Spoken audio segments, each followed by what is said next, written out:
Oke, selamat pagi, siang, sore, atau malam. Berjumpa kembali ya kita di mata kuliah mesin listrik dasar.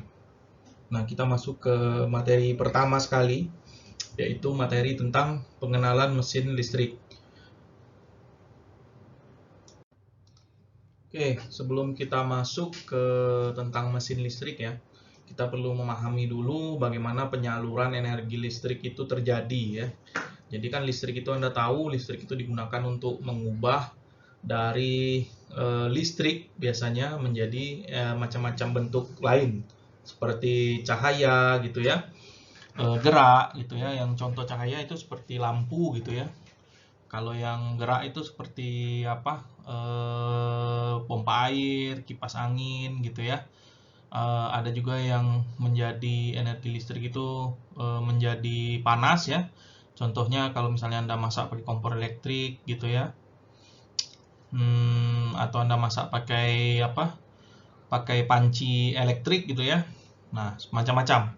Nah, jadi dari mana asalnya energi listrik itu? Nah, biasanya energi listrik itu berasal dari pembangkit ya. Pembangkit lalu dimasukkan ke trafo ya, dinaikkan tegangannya dan ditransmisikan, lalu dimasukkan lagi ke trafo untuk diturunkan tegangannya baru sampai ke beban. Nah, seperti itu perjalanan energi listrik. Nah, biasanya untuk pembangkitan energi listrik ini itu juga menggunakan mesin listrik ya, mesin listrik yang paling banyak. Kalau misalnya energi listrik itu berasal dari gerak, contoh ya, yang berasal dari gerak itu PLTA atau pembangkit listrik tenaga air ya, atau PLTU tenaga uap gitu ya. Kalau tenaga air kan turbin ya, tenaga uap juga turbin gitu kan, dan lain-lain. Nah, lalu dinaikkan biasanya tegangannya cukup rendah ya, lalu dinaikkan tegangannya, lalu ditransmisikan. Fungsi dinaikkan tegangan ini agar tidak banyak energi listrik yang hilang sewaktu proses mentransmisikan atau menyalurkan dia ke beban. Nah, seperti itu. Nah, lalu diturunkan lagi sehingga bisa diakomodir oleh beban, sehingga baru bisa dipakai oleh beban. Seperti itu ya. Nah, lalu kalau mesin listrik yang pertama kali yang akan kita bahas itu adalah tentang generator. Jadi, generator ini itu adalah mesin listrik yang sangat penting ya. Karena pada zaman dahulu generator inilah yang membuat dunia ini menjadi gelap, yang dari awalnya gelap ya, pakai ya penerangan-penerangan konvensional seperti lilin gitu ya atau api gitu kan, menjadi listrik. Nah, ini ditemukan oleh Michael Faraday ya dengan mengubah energi kinetik menjadi energi listrik dengan bantuan induksi medan magnet atau induksi elektromagnetik. Nah, pada zaman modern saat ini generator ini ukurannya sudah sangat besar-besar dan bisa membangkitkan listrik atau energi listrik dalam jumlah yang masif ya, jumlah yang masif. Nah, seperti itu.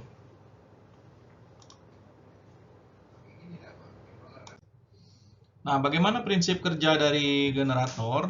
Nah, prinsip kerja dari generator ini tuh dia bekerja berdasarkan konversi energi mekanik yang diberikan kepada suatu penghantar atau magnet yang menyebabkan terjadinya pergerakan relatif antara penghantar dan medan magnet sehingga terjadi GGL yang menghasilkan energi listrik. Komponen utama generator listrik ini adalah medan magnet dan konduktor. Jadi ini ada dua buah medan magnet ya. Nah, dua buah medan magnet ini tuh dia akan memutar sebuah ring yang istilahnya nanti akan memproduksi secara sederhana ini ya, secara sederhana. Tentu saja secara praktek tidak sesederhana ini gitu ya. Secara sederhana seperti ini, nanti dia akan memproduksi yang paling dinamakan dengan arus bolak-balik seperti itu ya. Nah, ini fenomena GGL induksi dinamakan ya, yang seperti saya jelaskan tadi itu dinamakan dengan fenomena GGL induksi. Nah, jadi penyebab timbulnya GGL induksi pertama ya, ketika magnet bergerak mendekati dan masuk ke dalam kumparan, kumparan mengalami perubahan jumlah garis gaya magnet yang memotong kumparan semakin banyak akibat timbulnya beda potensial atau GGL induksi. Jadi nanti ini magnet ini kan keluar masuk ke dalam ini nih, ke dalam kumparan ini ya. Nah, jadi kalau pas keluar masuk, nah nanti dia tuh akan ada perubahan medan atau garis gaya magnet yang memotong kumparan ini. Nah, sehingga akan menimbulkan beda potensial atau GGL induksi. Nah, ketika magnet berhenti, kumparan tidak akan mengalami perubahan garis gaya magnet akibat tidak timbul beda potensial atau GGL induksi. Nah, ketika magnet bergerak meninggalkan kumparan, kumparan kembali mengalami perubahan jumlah magnet yang semakin sedikit. Akibatnya timbul beda potensial atau GGL induksi terbalik. Jadi pas masuk, dia mengalami perubahan garis gaya magnet ya yang memotong kumparan. Nah, kalau masuk tentu saja dia makin, kan karena gaya garis magnetnya mendekat ya, maka dia akan semakin besar. Nah, ketika dia diam, dia berhenti, lalu ketika dikeluarkan lagi, maka jumlah garis gaya magnetnya itu juga akan makin sedikit, sehingga timbul potensial induksi yang terbalik daripada yang waktu dia masuk, seperti itu. Nah, bagaimana dengan fenomena tegangan dan arus bolak-balik? Jadi, induksi elektromagnetik tadi yang sudah kita jelaskan, ini akan menghasilkan arus listrik dalam dua arah yang saling bergantian. Jadi kadang dia positif, kadang dia negatif, itu maksudnya bergantian ya. Nah, arus ini disebut dengan arus bolak-balik. Polaritas tegangan pada ujung-ujung kumparan juga akan selalu berubah, kadang positif dan juga kadang negatif. Nah, tegangan yang polaritasnya selalu berubah ini disebut dengan tegangan bolak-balik. Jadi dia kalau digambarkan itu dia naik turun ya, kadang positif, lalu tiba-tiba menjadi negatif, lalu positif lagi dan negatif lagi. Nah, itulah mengapa tegangan atau arus bolak-balik itu dia tidak mengenal polaritas ya, tidak mengenal polaritas. Kalau seperti DC kan ada kutub positif, ada kutub negatif ya. Sementara kalau di arus bolak-balik dia tidak mengenal ada kutub positif dan ada kutub negatif. Dia cuma mengenal fasa dan netral saja gitu ya.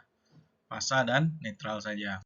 Lalu faktor-faktor apa yang menentukan besarnya GGL? Besarnya GGL induksi ini tergantung pada 3 faktor, yaitu pertama banyak lilitan dan kumparan, lalu kecepatan keluar masuk magnet dari dan ke dalam kumparan, lalu kuat magnet yang digunakan. Jadi makin banyak ini lilitan, makin rapat lilitan, nah itu dia akan makin besar GGL induksinya. Lalu ini magnet nih, kalau kita pelan-pelan masukin keluarinnya, maka GGL induksinya akan kecil, tapi kalau kita cepat maka juga akan besar. Lalu tergantung juga kuat magnetnya ini. Kalau magnetnya makin kuat dan makin besar, maka GGL induksinya juga akan makin kuat dan makin besar, seperti itu. Seperti juga yang kemarin sempat saya jelaskan ya. Jadi GGL induksi pada generator yaitu kumpalan tembaga BACD berputar antara magnet permanen NS ya. Ini kan magnet permanen NS. Nah, kedua North dan South ya. Nah, kedua kumparan dihubungkan dengan slip ring B dan C. Mana slip ringnya ini ya? B dan C ini slip ringnya B dan C. Nah, jadi pas dia berputar, maka akan terjadi perubahan medan magnet. Nah, karena ada perubahan medan magnet, maka mengalirlah apa yang disebut dengan arus induksi melalui sikat-sikat ke beban yang terhubung oleh generator. Sehingga nanti dia akan didapatkan arus yang bolak-balik seperti ini. Ini Anda lihat arusnya bolak-balik ya. Kenapa dikatakan bolak-balik? Karena pada suatu saat dia 0, lalu dia menuju ke positif, lalu dia menurun, 0 lagi, lalu menuju ke negatif, dan begitu seterusnya. Nah, ini dinamakan dengan sinusoidal gitu ya.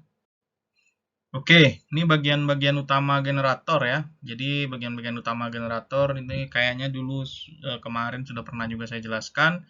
Yaitu yang pertama adalah rotor ya. Rotor adalah bagian generator yang berputar. Jadi ada rotor, stator, dan celah udara. Ini bagian utama yang harus ada. Jadi kalau tidak ada rotor, maka arus listrik tidak akan terbangkitkan. Tidak ada stator, juga tegangan tidak akan terbangkitkan. Ada celah udara, tidak ada celah udara juga dia tidak akan bisa berputar, sehingga tidak ada tegangan dan keluaran AC yang bisa dibangkitkan. Jadi ketiga bagian ini adalah bagian penting dari sebuah generator. Nah, ini konstruksi generator AC yang lain, pendukung ya. Ini pendukung, ada magnetic frame atau yoke ya, atau rangka, casing juga bisa disebut seperti itu, yaitu rangka yang melindungi mesin dan kutub magnetnya. Lalu ada pulse cores dan pulse shoes.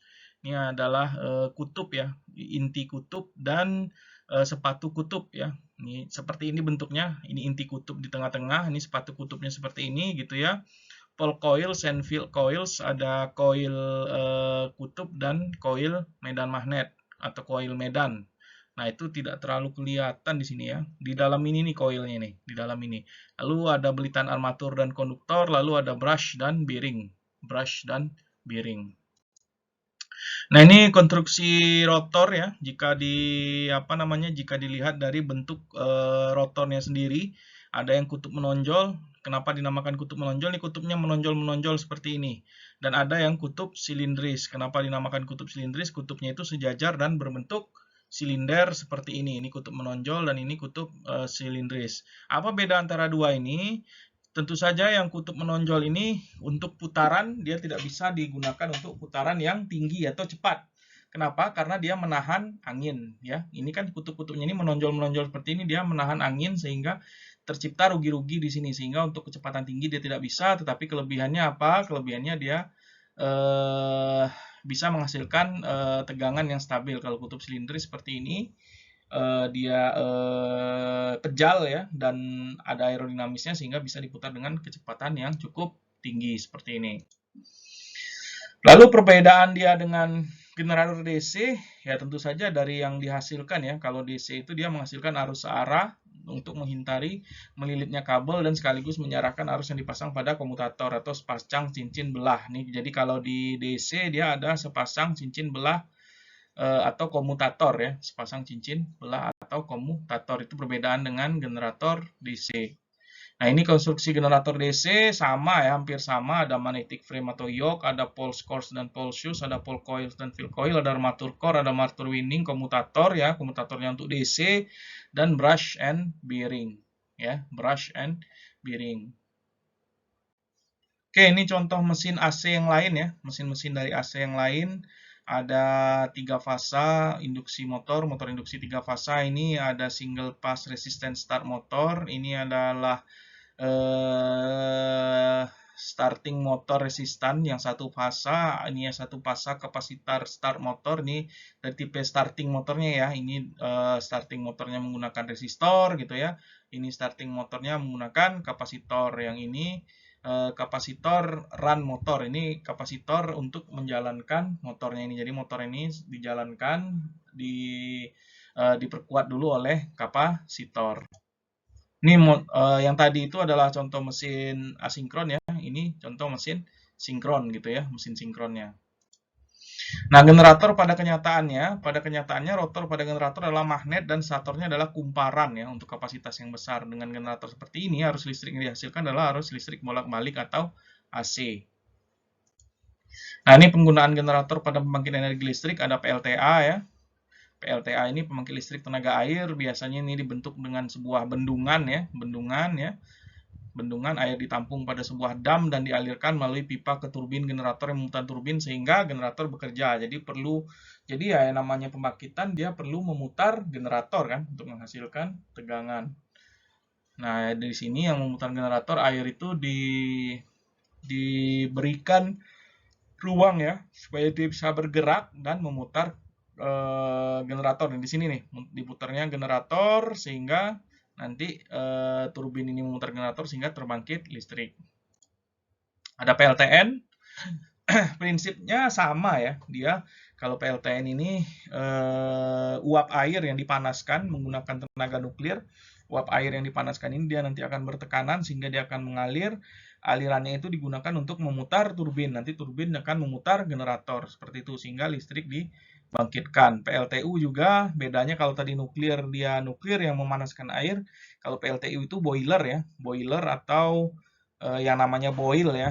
Itu air dididihkan di dalam sebuah bejana yang berisi api, air dididihkan sehingga air memiliki tekanan, tekanan dialirkan dan memutar turbin, turbin memutar generator sehingga bisa membangkitkan listrik. Lalu ada angin ya. Angin, nah negara kita agak jarang nih PLTA ini ya, karena di negara kita anginnya tidak terlalu kencang sehingga tidak bisa memberikan ini untuk turbin angin yang besar seperti ini. Daya putar untuk turbin angin yang besar seperti ini. Jadi, tapi sistemnya sama, dia memutar turbin ya. Turbin ini nanti di dalam sini ada generator, generator akan menghasilkan listrik. Dinamo sepeda itu juga mirip ya. Dinamo sepeda itu ditempelin ke ban sepeda yang muter, nanti ini dianggap seperti turbinnya lah. Nah, turbinnya ini memutar generator ya. Sehingga dia bisa membangkitkan listrik yang biasanya digunakan untuk lampu sepeda. Demikian ya. Demikian untuk materi kita. Nanti akan saya upload materi kelanjutannya. Terima kasih. Selamat pagi, siang, sore, atau malam. Assalamualaikum warahmatullahi wabarakatuh.